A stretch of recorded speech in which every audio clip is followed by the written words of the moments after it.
तो हेलो दोस्तों, मैं हूं आपका दोस्त डॉक्टर स्लेट। तो आज हम बात करने वाले हैं विटिलिन डक्ट। तो ये क्या चीज़ है वो हम देखते हैं। विटिलिन डक्ट जो है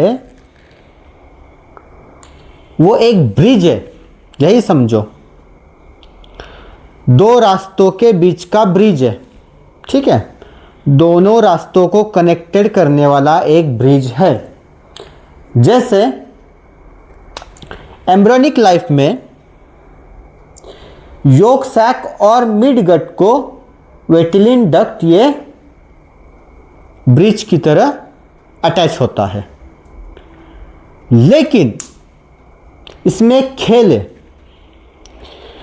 कि 7th वीक तक वो ठीक है, लेकिन 7th वीक के बाद इसे डिसअपियर होना चाहिए।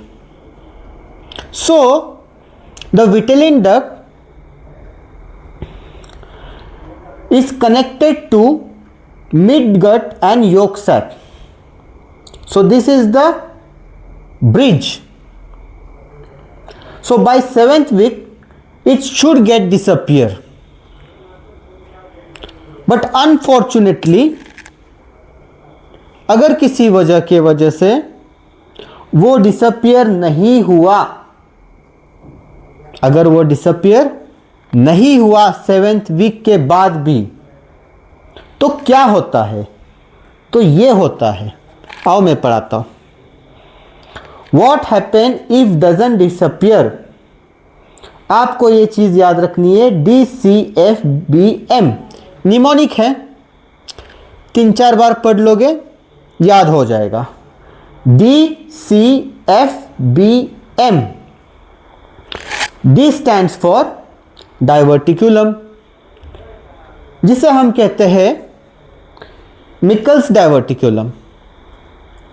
C stand for cyst, F is for fistula, B for band and M for umbilical sinus, ठीक है। तो अब हम बात करते हैं। अब ये आप सोचते होंगे M और ये umbilical sinus कैसे? देखो ना, आप umbilical का जो प्रोनाउंसिएशन होता है वो म होता है ना, इसलिए M से, ठीक है।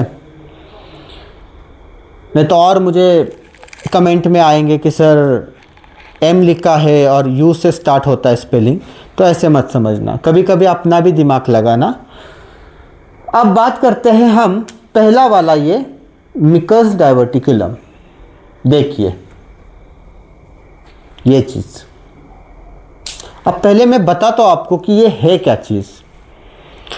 देखिए ये जो है ये लार्ज इंटेस्टाइन है, बड़ी वाली, ये स्मॉल इंटेस्टाइन है, और स्मॉल इंटेस्टाइन में इलियम नाम की एक चीज़ होती है या पार्ट होता है, ठीक है। So when there is small pouch which is coming out from ileum, देखो ये चीज़ दिख रही है, इस चीज़ को हम कहते हैं मैकल्स डाइवर्टिकुलम।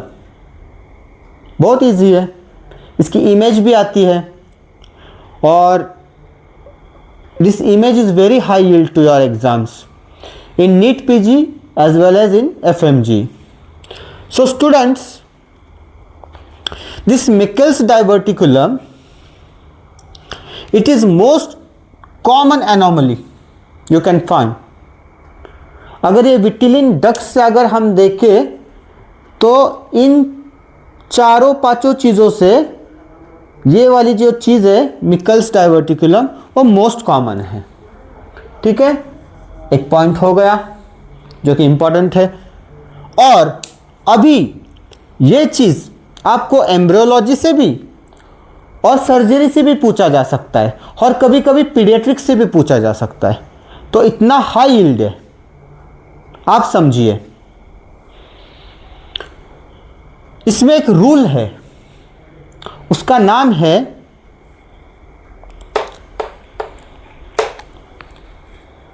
क्या पता है?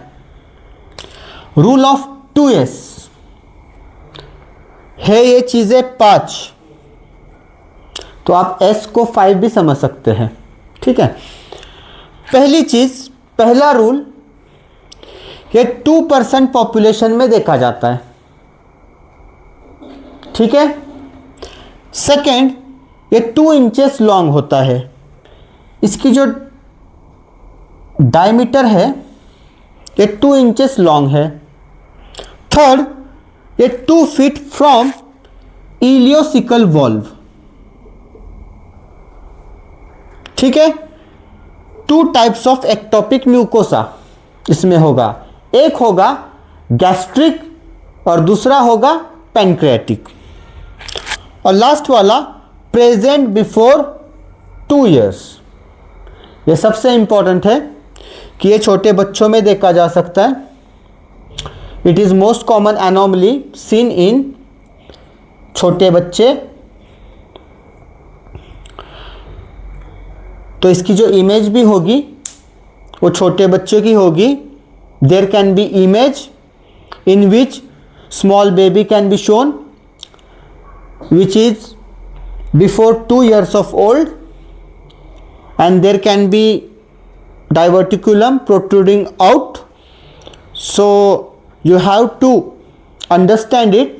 It is Meckel's diverticulum and you have to click that thing.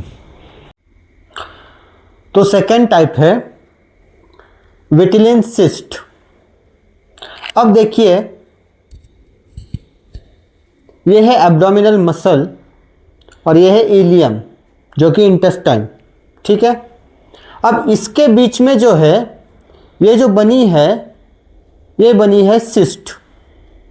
ठीक है, तो अब यहाँ पे क्या होगा, जैसे आपको क्वेश्चन आ गया एग्जाम में तो वहाँ पे ये लिखा होगा swelling between gut and umbilicus. अगर स्वेलिंग ये नाम चीज़ आती है तो समझिए ये सिस्ट है। सिस्ट में कोई डिस्चार्ज नहीं दिखेगा, ना फीकल मैटर का या कोई और भी डिस्चार्ज नहीं है, इसलिए वो होगी सिस्ट। तो ये हो गई विटिलिन सिस्ट। अब देखते हैं विटिलिन फिस्टुला। अब इसमें क्या होता है, पूरी एंटायर डक्ट जो है वो खुली रहेगी। Entire duct will remain open. So you can see this duct, it remains open. So because of this opening, इस फिस्टुला से फीसिस जो है वो अम्बिलिकस से डिस्चार्ज होगी। So if you get this line, discharge of fecus from umbilicus, then you should tick mark vitelline fistula. समझे? सो this is done. अब बात करते हैं फाइब्रस बैंड। अब फाइब्रस बैंड क्या है, ना कि ये सिस्ट जैसा है, ना कि इसमें कोई ओपनिंग है। ये बस कहते हैं ना कि फाइबर्स का थिकनेस जो रहता है वो एक साथ आ गया, लेकिन ये पास नहीं है, यहाँ से कुछ चीज़ पास नहीं हो रही है। ठीक है, कुछ चीज़ पास नहीं है, इसलिए ये थिकर बैंड है। सो ये क्रिएट करेगा intestinal obstruction. So this fibrous band भी आपको समझ में आ जाएगा।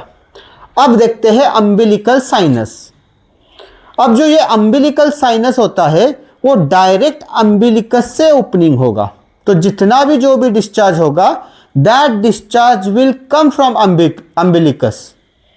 So you will understand in that image. So it is very different from fistula and sinus. In fistula you will get feces, but in sinus you can also get some white discharge or something different thing. So इसका भी हो गया। Thank you so much for watching. I hope you enjoyed the video. Don't forget to subscribe.